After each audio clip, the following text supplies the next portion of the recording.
별로 유명하지도 않는 대학 석사 나 필요치 않는다라고 얘기를 했는데 정말 참 경우가 없는 사람인 것만은 분명합니다.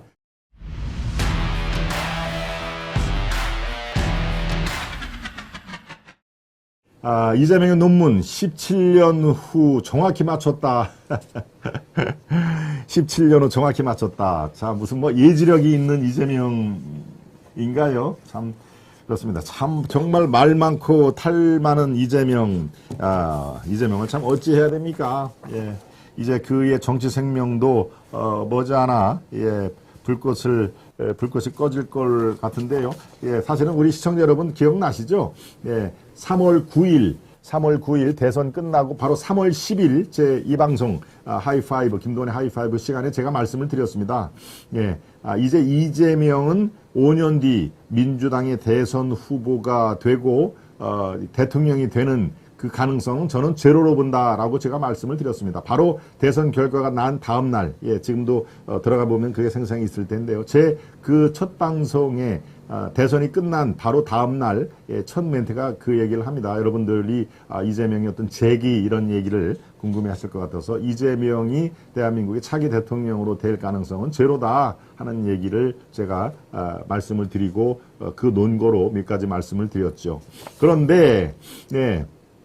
이재명도 17년 전 논문, 예, 석사 논문입니다. 어느 대학이냐고요? 바로 예, 성남에 있는 가천대. 이전에는 이름이 경원대였습니다. 경원대라는 이름으로 있다가 가천대로 이름을 바꿨죠. 예, 가천이 그 설립자의 아호일 겁니다. 호. 예, 그리고 가천길병원. 병원이 크게, 그래서 가천이란 말이 더 많이 알려졌기 때문에 예, 경원대가 이름이 가천대인데 거기에 바로 이재명이 석사 대학원을 다니면서 논문을 썼는데 논문이 논문이 이제 석사를 받고 그 논문이 나중에 이 경기도 지사 선거할 때 뭡니까? 그 표절 논문으로 이재명 저 내용에 자기가 쓴 건 별로 없고 다 여기저기서 짜집기를 한 표절 논문이다라는 게 상대방 후보로에 의해서 제기가 됐죠. 그렇게 얘기를 하니까 이재명이 뭐라고 그랬습니까? 별로 유명하지도 않은 대학 석사 논문이 내가 왜 필요하겠느냐. 그렇게 표절 논문 제기를 하니까 나는 이 석사를 반납을 하겠다라고 오히려 대래 큰 소리를 치지 않았습니까? 그래서 여기서 또 파문이 일었죠. 별로 유명하지도 않는 대학 석사 나 필요치 않는다라고 얘기를 했는데 정말 참 경우가 없는 사람인 것만은 분명합니다. 자기가 자기 뜻대로 자기 의지대로 석사를 따기 위해서 성남시장 할 때 이제 뭐 다닌 모양이죠. 예, 성남시장하고 뭐 이럴 때 성남을 기반으로 했으니까요. 거기에 그 학교 학생들은 도대체 뭐가 됩니까? 좋은 대학도 아닌 대학에 석사학위 나 필요 없다. 그냥 반납하고 말 거다라고 오히려 뭐한 놈이 뭐 성낸다고 예, 오히려 더 화를 내지 않았습니까? 나는 필요 없으니 표절 논문뿐만이 아니라 아예 석사를 취소해도 된다. 취소해 버려라라고 학교 측에 요구를 한 거 아닙니까? 예. 별로 좋은 대학도 아닌데라는 내가 왜 필요하겠냐? 그렇다면 거기에 다니는 학생들 얼굴에 무엇을 들이빚는 것이죠. 그러니까 참, 예, 저는 그거 하나만으로도, 참 경우는 정말 없는, 예, 제가 그 학교 학생이면 가만히 있지를 않았을 겁니다. 자기 욕심, 정치적인 욕심 때문에, 저런 얘기를 한다라고 하면은, 예, 그렇습니다. 바로, 그런 상황인데, 바로 그 논문입니다. 그 논문의 내용이 요새, 다시 언급이 되는 상황인데요. 그 논문이, 어떤 내용인지 바로 그대로 지방자치단체장이 부패할 수밖에 없는 구조, 예, 이 내용으로 지금 되어 있는 겁니다.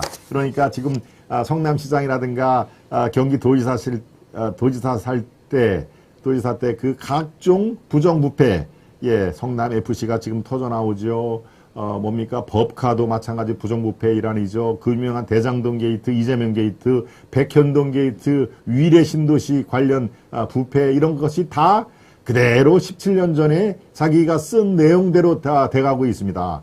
혜택을 줘도 부패를 할 수밖에 없다라고 하는 그런 내용이니까요. 아마도 이재명은 이 논문을 쓰면서 자기도 그대로 이렇게 하면은 위험할 텐데라고 약간 뜨끔거리면서 논문을 제출하지 않나 싶은 생각이 드는데요.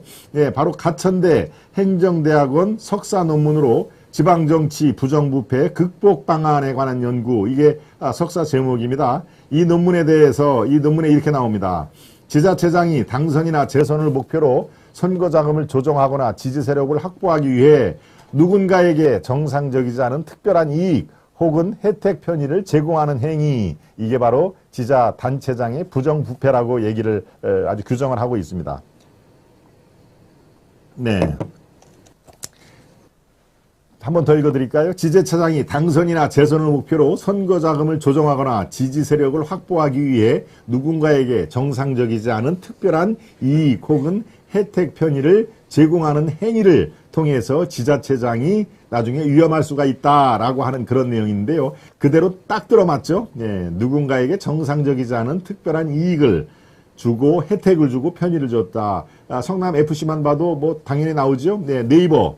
또 뭡니까? 예, 차병원, 또 두산건설 다 50억에서 40억을 주면서 거기에 부지 용도 변경이라든가 용적률, 어제 바로 이 시간에 자세히 설명을 드렸습니다. 예, 바로 17년 전에 이재명은 자신의 논문에 마치 오늘날의 이재명 게이트를 예견한 듯한 그대로 행태를 벌였다 하는 얘기입니다.